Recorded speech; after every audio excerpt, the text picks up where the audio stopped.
윤석열 대통령은 오늘 오전 대통령실에서 코로나 중대본 회의를 주재했습니다. 모두 발언은 공개가 됐고 마무리 발언을 소개해 드리겠습니다.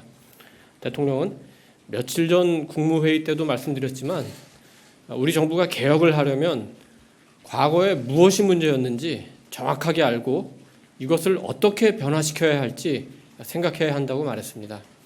대통령은 지난 정부는 K방역이라는 말을 하면서 코로나 방역의 성과를 자화자찬했지만 엄밀하게 평가하면 우리 국민의 자유로운 일상과 소상공인 자영업자들의 영업권과 재산권, 의료진의 희생을 담보로 한 정치 방역으로 합격점을 주기 어렵다고 진단했습니다.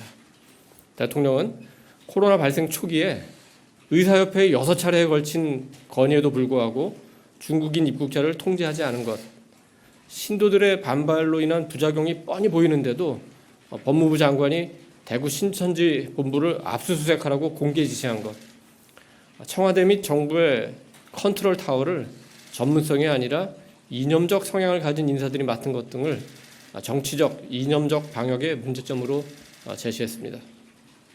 대통령은 대외 정책에서도 국민의 안전과 건강이 가장 중요하다면서 지난해 초에 중국에서 또다시 코로나가 창궐하면서 우리 정부가 입국자 규제를 했더니 중국도 보복 조치를 했지만 결국은 양쪽 다 풀렸다고 설명하기도 했습니다.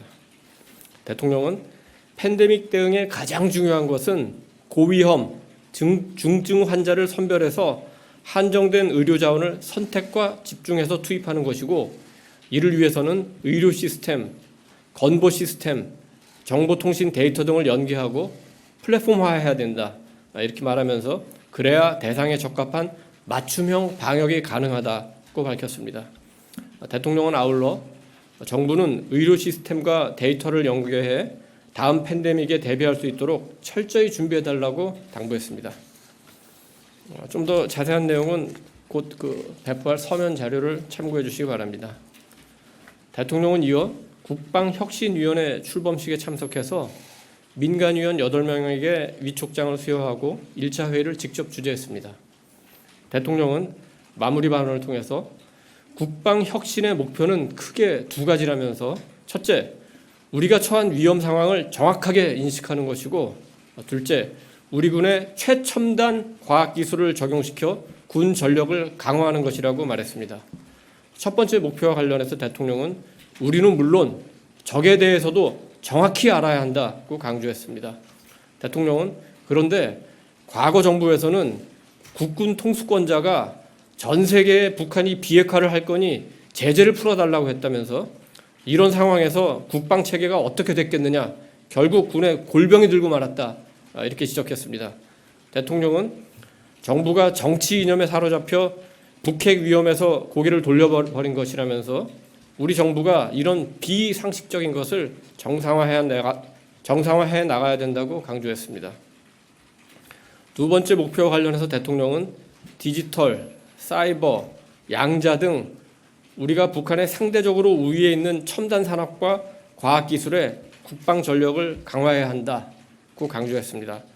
대통령은 또 국방이라는 것이 예산을 쓰기만 하는 것은 아니다면서 방위 산업을 통해 수출과 고용을 창출할 수도 있다고 말했습니다. 오늘 회의에서 민간위원으로 위촉된 김관진 전 국방부 장관은 당장에라도 싸울 수 있는 군이 되도록 준비하는 동시에 작지만 강한 군대를 만들기 위해 첨단 과학기술을 군사작전 개념에 접목하는 기회를 놓쳐서는 안 된다고 강조했습니다. 국방혁신위는 앞으로 분기별로 회의를 열어서 분기별로 본회의를 여는 겁니다.